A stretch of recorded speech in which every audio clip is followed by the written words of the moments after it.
12 మంది శిష్యులను, అపవిత్రాత్మలను, వ్యాధులను పోగొట్టబడిన కొందరు స్త్రీలను, అనగా 7 దయ్యములు వదిలిపోయిన మగ్దలేనే అనబడ మరియయు, హేరోదనియు, సూసన్నయు ఆయనతో కూడా ఉండిరి.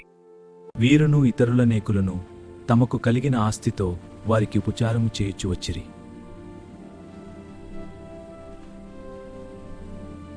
బహుజన సమూహము కూడి ప్రతి పట్టణము నుండి ఆయన యొద్దకు వచ్చుచుండగా ఆయన ఉపమాన రీతిగా ఇట్లనెను.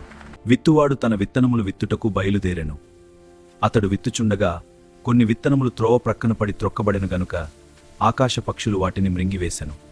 మరికొన్ని రాతినేలను పడి మొలిచి చెమ్మలేనందున ఎండిపోయెను.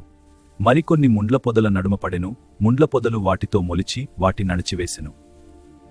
మరికొన్ని మంచినేలను పడెను. అవి మొలిచి నూరంతలుగా ఫలించెననెను.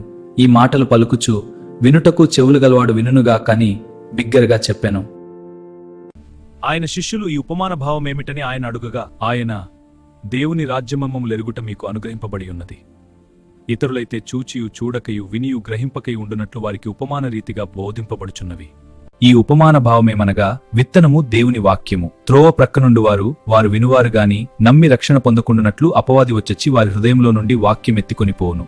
రాతి నేల నుండి వారెవరనగా, వినునప్పుడు వాక్యమును సంతోషముగా అంగీకరించువారు గాని వారికి వేరు లేనందున కొంచెము కాలము నమ్మి శోధన కాలమున తొలగిపోదురు. ముండ్ల పొదలలో పడిన విత్తనమును పోలిన వారెవరనగా, విని కాలము గడిచిన కొలది ఈ జీవన సంబంధమైన విచారముల చేతను ధనభోగముల చేతను అణచివేయబడి పరిపక్వ ఫలింపనివారు.